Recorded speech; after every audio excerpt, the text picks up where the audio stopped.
गद्दारों की वजह से बैकफुट पर अमेरिका है। हथियारों की कमी वाली रिपोर्ट ईरान समझौते में बड़ा रोड़ा बन गई है। नमस्कार, आप देख रहे हैं न्यूज़ 18। मैं हूं आपके साथ श्रुति श्रीवास्तव।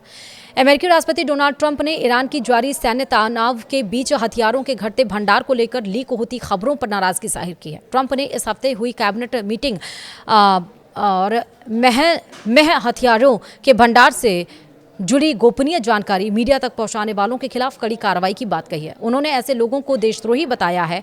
ट्रंप की चिंता सिर्फ हथियारों की कमी को लेकर नहीं है, उनकी चिंता इस बात को लेकर भी है कि ऐसी जानकारी सार्वजनिक होने से अमेरिका की सैन्य ताकत कमजोर दिखाई दे रही है।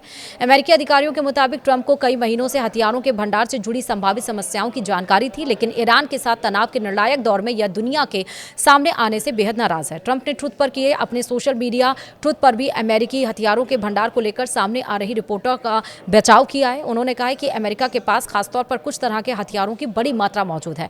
साथ ही नए हथियारों का उत्पादन भी तेजी से किया जा रहा है। हालांकि उन्होंने बाद में यह भी स्वीकार किया है कि कुछ हथियारों की आपूर्ति अपेक्षाकृत सीमित है, लेकिन कुछ अत्याधुनिक हथियारों के स्टॉक को लेकर दबाव है।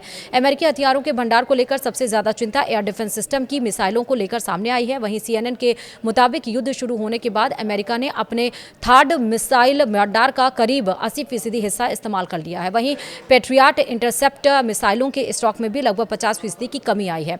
Centre for strategic and international studies के मुताबिक ईरान युद्ध शुरू होने से पहले अमेरिका के पास पेट्रियट सिस्टम के 2 आधुनिक संस्करणों की करीब 2200 मिसाइलें और लगभग 452 थर्ड मिसाइलें थी। यह आंकड़े अमेरिका के लिए इसलिए चिंतित करने वाली बात है कि ये दोनों मिसाइलें हवाई हमलों को रोकने में अहम भूमिका निभाती है। अमेरिकी हथियारों के घटते भंडार का असर सिर्फ अमेरिका तक सीमित नहीं है, खाड़ी देशों में इसे लेकर चिंता बढ़ रही है। सऊदी अरब और कतर समेत कई देश अपनी हवाई सुरक्षा के लिए अमेरिकी रक्षा प्रणालियों पर काफी निर्भर है। खाड़ी देशों को डर है कि अगर अमेरिका ईरान के खिलाफ सैन्य कार्रवाई और तेज करता है और इसके जवाब में ईरान मिसाइल या ड्रोन हमले करता है, तो अमेरिकी एयर डिफेंस सिस्टम के भंडार में सीमित उपलब्धता उनके लिए चुनौती बन सकती है।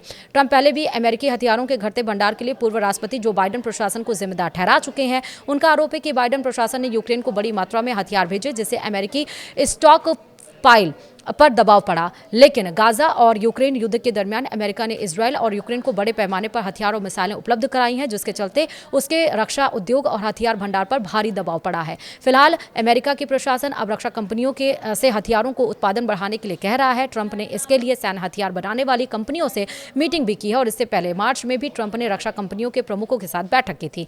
इसके अलावा जुलाई में होने वाले डिफेंस प्रोडक्शन का इस्तेमाल करते हुए रक्षा कंपनियों को अधिक हथियार बनाने के लिए बाध्य करने की प्रक्रिया भी शुरू कर दी गई थी। यही वजह है कि एक बैकफुट पर आ सकते हैं। फिलहाल आगे क्या होगा नजर बनी रहेगी। वीडियो में इतना ही। नमस्कार।